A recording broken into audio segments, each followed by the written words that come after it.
रोमांच और रहस्य। पागल बिल्ली। हैप्पी कॉटेज भूतिया था। हाल की घटनाओं को देखने के बाद मैं इस निष्कर्ष पर पहुंचा हूं। और जब आप इस पूरी कहानी से गैर काल्पनिक खाते को पढ़ चुके होंगे तो आप वास्तव में मुझे इस तरह के हास्यास्पद चित्रण के लिए दोषी नहीं ठहरा सकेंगे। ये सब लगभग एक हफ्ते पहले शुरू हुआ था, जब मैं अपने माता पिता के साथ उच्च शापित लकड़ी के कॉटेज में पहुंचा था, जिसे उन्होंने छुट्टियों के लिए ग्रीष्मकालीन द्वीप पर खरीदा था। माँ बाप के अनुसार वो उन छुट्टियों में उस कॉटेज में तनाव और ठंड से मुक्ति पाने के लिए गए थे। माँ बाप ने उस कॉटेज को नाम तक दे दिया था और वो नाम था हैप्पी कॉटेज। लेकिन उस लकड़ी के कॉटेज को देखते ही मुझे तो वो एक भूतिया कॉटेज सा ही लग रहा था।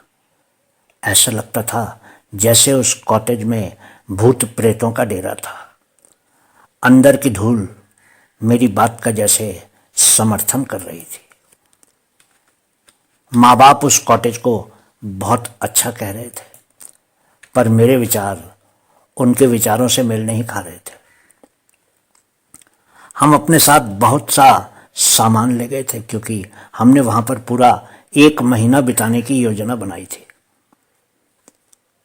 मैं एक दिन उस कॉटेज के बारे में और जानकारी लेने के लिए पास के शहर भी गया था, ताकि लोगों से कुछ पूछ सकूं। मुझे उस कॉटेज से संबंधित एक कहानी सुनने को भी मिली। शहर में एक आदमी ने मुझसे अपने स्थानीय उच्चारण में पूछा, तो तुम रह रहे हो बिली के कॉटेज में? वो तो भूतग्रसित घर है। मैं तुम्हें बता रहा हूं, जिसने उस कॉटेज को खरीदा था वो सभी लोग उसको छोड़कर भाग गए थे। अब शायद तुम्हारे साथ भी ऐसा ही होने वाला है। उस दिन शाम को मुझे ये भी सुनने को मिला कि बिली नाम का एक 100 बरस का बूढ़ा उस घर में रहा करता था।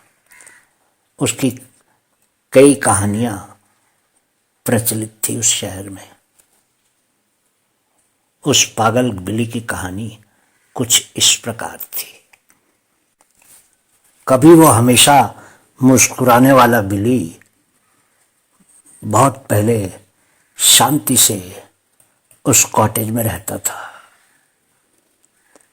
हर दिन सुबह जल्दी उठता और अपने 17 वर्षीय बेटे के साथ खेती में कड़ी मेहनत करता। उत्पादन कम था, लेकिन वे एक खुशहाल परिवार थे। वे दोनों नगरवासी अक्सर उनके लिए छोटे छोटे उपहार लाते थे, कभी कभी खाने के लिए मुर्गा या टर्की भी, जब वे बहुत अधिक सहानुभूति महसूस करते थे। जवान बेटे की सांप के काटने के कारण हुई मौत के कारण बिली का जीवन अशांति और दुख से भर गया। उसके लिए बेटे को खोने की पीड़ा बहुत अधिक थी। दुख और पीड़ा से ग्रसित बिली पागलपन का शिकार हो गया।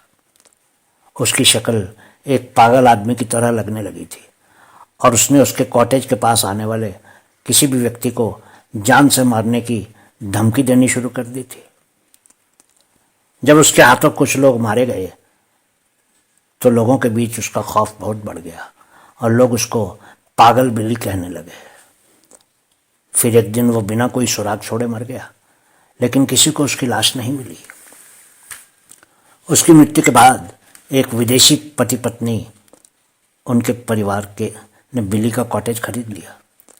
लेकिन सिर्फ एक हफ्ते के बाद एक रात आसपास के लोगों ने उन 4 लोगों को के परिवार को उस कॉटेज से दूर भागते देखा। उन चारों ने दावा किया कि उन्होंने कॉटेज में बिली का भूत देखा था। कई बार उस कॉटेज की खोज की गई, लेकिन वहां कुछ नहीं मिला। उसके बाद उस कॉटेज को अन्य कई परिवारों ने खरीदा, लेकिन सबके साथ ही वैसा हुआ। उस कॉटेज में आकर रहने वाले कुछ लोग तो खुद भी पागल हो गए थे, कुछ लोग वहाँ मरे हुए भी पाए गए। लेकिन फिर भी लोग समय समय पर बिली के कॉटेज को खरीदते रहे, लेकिन कोई भी उस कॉटेज में सुख से नहीं रह सका।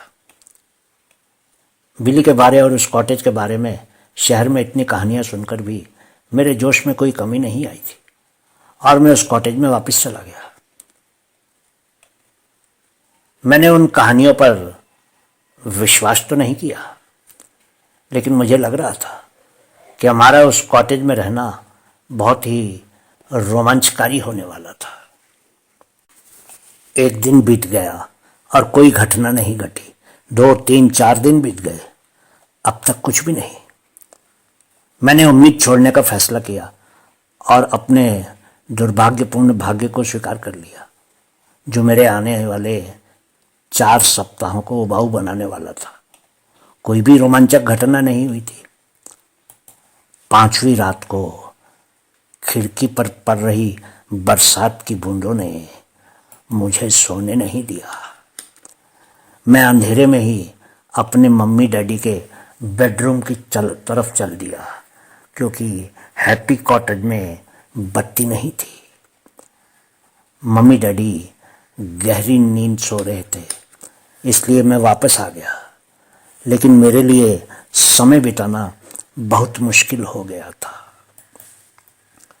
वैसे तो मैंने कुछ दिनों में ही उस कॉटेज के सभी कमरे ठीक से देख लिए थे, लेकिन ऊपर की अटारी को नहीं देखा था। मैंने सोचा कि ऊपर अटारी के कमरे में कुछ खास मिल सकता था, इसलिए मैं सीढ़ियों से ऊपर जाने लगा।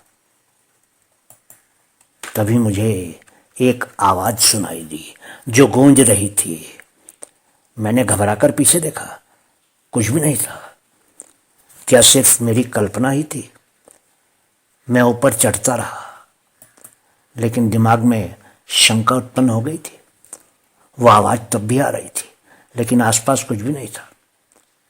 क्या मेरी छठी इंद्री मुझसे कुछ कह रही थी? उस आवाज को पीछे छोड़ने की कोशिश करते हुए मैं ऊपर जाता रहा। जब मैं अटारी के कमरे के दरवाजे के सामने पहुंचा, मुझे लगा कि कमरे के अंदर कुछ हिल रहा था। मेरे दिमाग ने मुझे वहां से भाग जाने को कहा, लेकिन कहीं से एक आवाज ये भी आ रही थी कि मैं दरवाजा खोल दूं। मैंने दरवाजे को धक्का दे दिया अंदर की तरफ। अटारी का कमरा कुछ ज्यादा ही अंधेरा था, लेकिन एकमात्र खिड़की से चंद्रमा की रोशनी अंदर आ रही थी।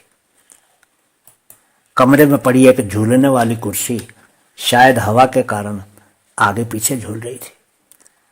मैंने कुछ कोशिश करके खिड़की बंद कर दी, हवा को अंदर आने से रोकने के लिए। कुर्सी का आगे पीछे झूलना बंद हो गया। मैं मुड़कर कमरे से बाहर जाने ही लगा था कि तभी वह कुर्सी फिर से आगे पीछे झूलने लगी। मेरी छठी इंद्री काम करने लगी। मुझे लगा मेरे पीछे कोई था जो मुझ पर झपटने को तैयार था। वो अनुभव ठीक वैसा ही था जैसा बचपन में कोई डरावनी किताब पढ़ते हुए होता है, और ऐसा लगता है कि किताब के अंदर वाला भूत आपके पीछे खड़ा है। उस अटारी के कमरे में मुझे कुछ वैसा ही लग रहा था, लेकिन इस बार भय कुछ ज्यादा ही था। मैंने हिम्मत की और मुड़कर झूलने वाली कुर्सी को देखा। मेरा मुंह खुला का खुला रह गया, क्योंकि उस कुर्सी पर पागल बिली बैठा था और कुर्सी के साथ साथ आगे पीछे झूल रहा था। उसके मुंह में दांत नहीं थे, पर वो मुस्कुरा रहा था और उसकी आंखें सीधी मेरी आंखों में दिख रही थी। मैं चीखना चाहता था, लेकिन चीख निकली ही नहीं। बिली उठा और उसके हाथों ने मेरी गर्दन पकड़ ली। उसके पास एक चाकू था जिससे वो मुझे मारना चाहता था। वो पागल की तरह हंस रहा था और मेरी आंखों में घूर रहा था। मुझे बस इतना ही याद है कि मेरे सर पर किसी चीज से प्रहार किया गया था। मेरा दिमाग सुन्न हो गया था और अंधेरा छा गया था आंखों के सामने। मैं कुछ घंटों बाद अस्पताल के बिस्तर पर उठा। उन्होंने मुझे बताया कि मैंने खुद अपना गला घोटने की कोशिश की थी, क्योंकि मेरी त्वचा पर लाल निशान स्पष्ट रूप से अंकित थे। मैंने बार बार सबसे यही कहा कि बिली ने मेरा गला दबाने की कोशिश की थी, पर कोई भी मुझ पर यकीन करने को तैयार नहीं था, मेरे मम्मी डैडी भी नहीं। अब डॉक्टर मुझे मनोरोगी कहते हैं। वे मुझे बताते हैं कि मैं मति भ्रम में था। मैं उन पर विश्वास नहीं करता। मैडमैन बिली भूत नहीं है, वो वहां था, मांस और हड्डी में, और प्रमाण मेरी गर्दन पर था। फिर भी डॉक्टर मेरे स्पष्टीकरण को नहीं मानते, मुझे एक पागल के रूप में खारिज कर देते हैं। पागल बिली की कहानी चलती रहती है। वो अटारी में है। वो हमेशा अपने अगले शिकार के लिए धैर्यपूर्वक प्रतीक्षा कर रहा है। यहां मेरी ओर से 2 सलाह है। पहला, कभी भी ऐसा कॉटेज ना खरीदें जिससे कहानी जुड़ी हो। और दूसरा, कभी भी किसी भी परिस्थिति में अपने दिमाग पर भरोसा न करें। हमेशा अपनी इंद्रियों के अनुसार काम करें। जब आपकी प्रवृत्ति और इंद्रियां आपको भागने को कहें तो तुरंत भाग जाइए। बहुत बहुत शुक्रिया।